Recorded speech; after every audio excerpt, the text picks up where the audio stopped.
Good morning বন্ধুরা, কেমন আছো তোমরা সবাই? আশা করছি অনেক ভালো আছো, সুস্থ আছো এবং খুশি খুশি আছো। তো রুমা ভার্সেস সুৎপল লাইফস্টাইলে জানাই সবাইকে স্বাগতম। সবাই ঝপঝপ চলে আসো, ভিডিওটা দেখে নাও।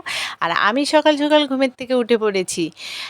উঠে দেখি আমার গাছে পুরো ফুল ফুটে সুন্দর আলো হয়ে আছে, তো সেটাই তোমাদের সঙ্গে শেয়ার করলাম।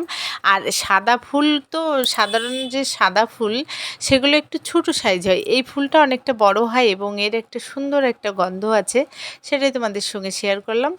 আর সকালবেলা সুন্দর মিষ্টি একটা ওয়েদার উপভোগ করতে করতে আমরা দুজন চলে যাচ্ছি মার্কেটের উদ্দেশ্যে, আর তোমাদের সঙ্গে সেটা টুক করে শেয়ার করে নিলাম। আমাদের রাস্তাঘাট, আমরা হাবড়ার থেকে 10 কিলোমিটার ভিতরে ফুলতলা নাংলা গ্রামে আমরা থাকি। তোমরা আমার ভিডিও কে কোথা থেকে দেখছো আমাকে প্লিজ প্লিজ কমেন্ট করে জানাবে। আমার আশেপাশের কেউ যদি থেকে থাকো, আমার ভিডিও দেখো, তাহলে কমেন্ট করে জানাবে। আমি তাকে চিনতেও পারি, এমনও হতে পারে। এ দেখো সুন্দর একটা গোবিন্দ মন্দির। এটা আমি যে বাজারে দোকান, সেই বাজারের উপর দিয়ে আমরা যাচ্ছি। তো গরম দিনের বেলা প্রচণ্ড, কিন্তু সকালবেলা কিন্তু আবার হালকা ঠান্ডা আছে। আমার তো ঠান্ডার সমস্যা, কুয়াশাটা গেলে ক্ষতি হয়, ওই জন্য আমি নাক মুখটা বেঁধে নিয়েছি। এখন আমরা মার্কেট করে তাড়াতাড়ি চলে আসতে হবে। বাড়িতে অনেক আত্মীয়স্বজন আছে, আবার রান্না করতে হবে। তো দেখতে থাকো, সাথে থাকো। তো বন্ধুরা, আমি বাড়ি চলে আসলাম। এখানে আমার শাশুড়ি এসে দেখে বানিয়েছে চা। আমি এখানে বাজার করে নিয়ে আসলাম, সামান্য কিছু বাজার আমার পছন্দ হলো বলে নিয়ে আসলাম। আর নিয়ে আসলাম তেলাপিয়া মাছ, কারণ আমাদের বাড়িতে যে ভাগনা বউ আছে, আমাদের বৌমা, ও আবার তেলাপিয়া মাছ ছাড়া কিছু খায় না। অন্য মাছ আমার ফ্রিজে ছিল, সেটা বের করে নিয়েছি। এখন আমি করব রান্না। তো দেখো, এখানে কড়াইতে তেল গরম করতে দিয়েছি, আর এখানে আমি রান্নাবান্না কমপ্লিট। সুন্দর করে তরকারি করেছি, শাক দিয়ে তরকারি করেছি মাছ দিয়ে, আর এখানে করেছি বড়ি আলু মাছ দিয়ে ঝোল, ভেন্ডি ভাজা। সকালে রান্নাবান্না কমপ্লিট। কিন্তু এখানে আমি স্নান করে পুরো রেডি সেডি হয়ে ঠাকুরকে পুজো দেব বলে পুরো একদম রেডি। কিন্তু আমি ভেবেছিলাম আমি দোকানে যাব, দোকানে আমাকে যেতে হয়নি, কারণ তোমাদের দাদাভাইকে পাঠিয়েছিলাম। তো বাজারের একজন মারা গেছে বলে, বাজারে যাদের দোকান আছে তাদের ভিতরে কেউ যদি কখনো মারা যায়, একটা দিন তাদের জন্য শোক পালন করা হয়, সমস্ত বাজারের দোকান বন্ধ থাকে।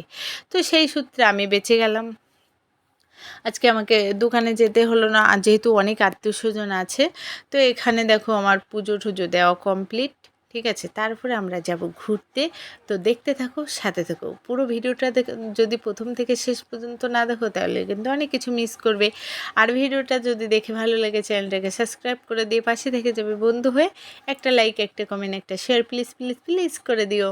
তো এখানে দেখো, আমি একটা নতুন কুর্তি বের করে নিলাম। নতুন বলতে আগেও পরেছি আর কি, এগুলো একটু তোলাই ব্যবহার করি, যেহেতু লাইট কালারটা একদম আমার ডেলি ইউজ করলে এই কালারটা ঠিক ভালো থাকে না। ঠিক আছে, কলের জল অতটাও খারাপ বলবো না, কিন্তু কালারটা যতই হোক একটু সাদার উপরে, তো একটু তোলাই ব্যবহার করি।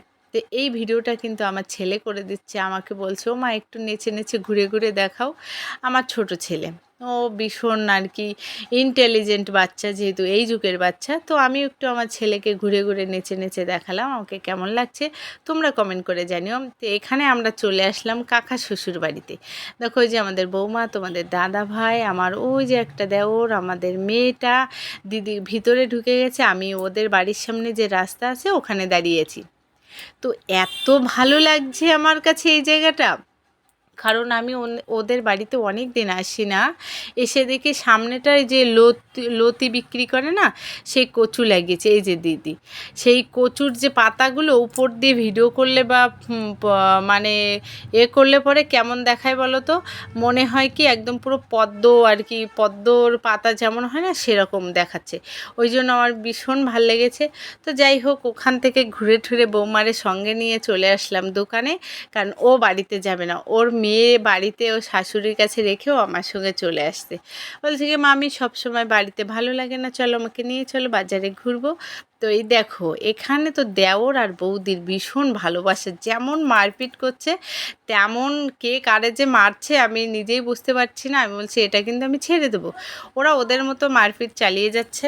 আমি যে এত করে ওদেরকে বারণ করছি ওরা কিন্তু আমার দিকে ধ্যানই দিচ্ছে না, যেমন বৌদি তেমন তার দেওর। আমি তার ফাঁকে কিন্তু একটা কথা বলেছিলাম আমার ছেলেকে যে বৌদিকে কি চুমু খাবি, ও হেসে দিয়েছে সেই সময়, ঠিক আছে। যাই হোক বৌমা অত্যাচারে অতিষ্ঠ হয়ে গেছে। তো এখানে আমি রাত্রিবেলা দোকান থেকে বাড়ি এসে দেখি চলে এসেছে আমার দিদি আর দিদির মেয়ে। আমি তো ভীষণ খুশি হয়ে গেছি, কারণ এত লোকজন আছে। আমার মা ছিল, মা চলে গেল, সেটা তো ভীষণ মন খারাপদায়ক, কারণ মার ভীষণ শরীর খারাপ ছিল, বারণ করা হয়েছে তবু চলে গেল। এখানে দিদি আর বোন মানে দিদির মেয়েকে দেখে আমি ভীষণ খুশি হয়ে গেছি। তো আজকের ভিডিওটা এখানেই শেষ করলাম। সবাই ভালো থেকো, সুস্থ থেকো, চ্যানেলটাকে সাবস্ক্রাইব করে দিয়ে পাশে থেকে যাবো বন্ধু হয়ে।